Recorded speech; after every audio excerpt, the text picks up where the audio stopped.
Maradona, পেলে, Messi কিংবা Ronaldo নামগুলো শুনলেই চোখে ভেসে ওঠে পায়ের জাদুতে মুগ্ধ করার মতো ফুটবল প্রতিভা। ঠিক তেমনই এক জাদুকরী ছোঁয়া দেখা যাচ্ছে এক শিশুর পায়ে।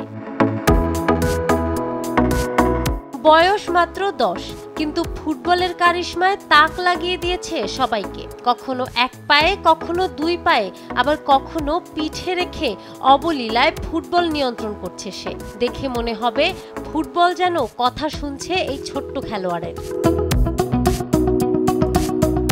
বলছি কিশোরগঞ্জের কাটিয়াদি উপজেলার ভেকামারা ডুলিকান্দা গ্রামের জিসানের কথা। স্থানীয় প্রাথমিক বিদ্যালয়ের ৫ম শ্রেণীর ছাত্র জিসান পরিচিতি পেয়েছে খুদে ম্যারাডোনা নামে। ঘন্টার পর ঘন্টা বল নিয়ন্ত্রণে রাখার তার দক্ষতা ছড়িয়ে পড়েছে নেট দুনিয়া থেকে শুরু করে আশেপাশের এলাকায়। আমি ইউটিউবে দেখছি যে মেসি, রোনালদো, ম্যারাডোনা এরা দেখছি, রোনালদোরা দেখছি বাইসাইকেল দেয়, আর মেসিরা দেখছি যে ফাওয়ে দেখি বল গুড়া ডিবলিং করে, মানে কন্ট্রোল করে, আর রোনালদোরা দেখছি মাথার মধ্যে বল বাঁধা। এগুলা দেখে দেখে আমি আজকে ইউটিউবে দেখে প্রত্যেকদিন প্র্যাকটিস করছি। তো আমাদের একটু সরকার যদি একটু সহযোগিতা করতো বা বাংলাদেশের জাতীয় দলে যাইতাম পারতাম, তাহলে বাংলাদেশের জন্য মুখ উজ্জ্বল করতে পারতাম। আমি একটি ভিডিও করি তার ফুটবল খেলার, করার পরে দেখলাম ওর পারফরমেন্স এত ভালো যা বলার মতন না। তখন আমি ভিডিওটি আবার ফেসবুকে পোস্ট করি, করার পরে ভিডিওটি আল্লাহর রহমতে ভাইরাল হয়ে যায়। তো এখন ওর পারফরমেন্স দিন দিন বেড়ে চলতেছে।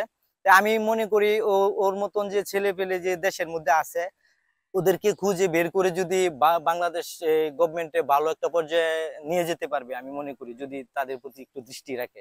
স্থানীয়রা বলছেন প্রশিক্ষণ ও দিক নির্দেশনা পেলে একদিন জিসানও পারবে জাতীয় দলে খেলতে। জিসান একজন প্রতিভাবান ছেলে এবং অসচ্ছল ফ্যামিলি থেকে সে উঠে আসছে।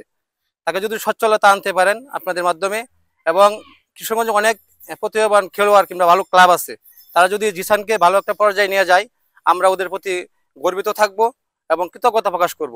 আমার জিসান আমার ছোট ভাই খুব ভালো খেলে, কিন্তু তার একটু গরিবের কারণে সে ভালো খেলতে পারে না, এবং কি সরকার যদি একটু দেখতো বা একটু হেল্প করতো, তাহলে আমার বন্ধু হয়তো একটু ভালো খেলতে পারতো। কিন্তু স্বপ্ন পূরণের পথে বড় বাধা দারিদ্রতা। অটোরিকশা চালক বাবার স্বল্প আয়ে চলছে ৮ সদস্যের পরিবার। ছেলের প্রতিভা থাকা সত্ত্বেও অর্থের অভাবে তার চাহিদা মেটাতে পারছেন না বাবা। অন্তত সে এই খেলতে পারে না, মানে স্যার অনেক কিছু জিনিসপত্র লাগে, সেগুলি আমি দিতে পারিনি। খেলাটাই খুব ফাস্ট, সে মানে জাতীয় দলে খেলবার নিয়ত, এই সরকার একটু সহযোগিতা করে আমার জন্য একটু ভালো।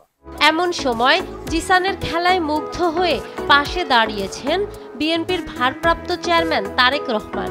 তার পড়াশোনা ও প্রশিক্ষণের পূর্ণ দায়িত্ব নেওয়ার অঙ্গীকার দেন বিএনপির ক্রীড়া বিষয়ক সম্পাদক এবং জাতীয় দলের সাবেক অধিনায়ক আমিনুল হকের মাধ্যমে।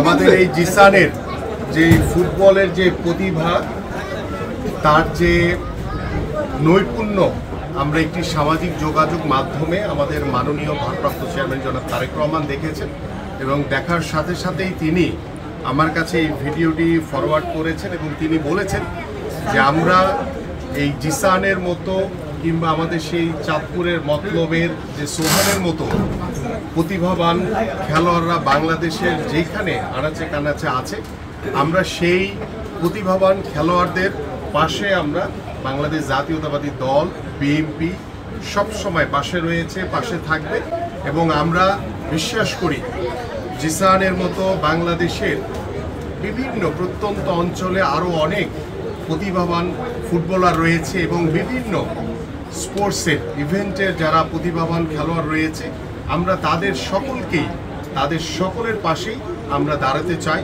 খুদে ম্যারাডোনার ফুটবল খেলার জাদু আজ গ্রাম ছাড়িয়ে দেশ জুড়ে আলোচনায়। এই ছোট্ট জিসানের পায়ে ভর করেই হয়তো একদিন গর্বিত হবে গোটা বাংলাদেশ। নাহার বৃষ্টি, নিউজ ডেস্ক, দেশ টিভি।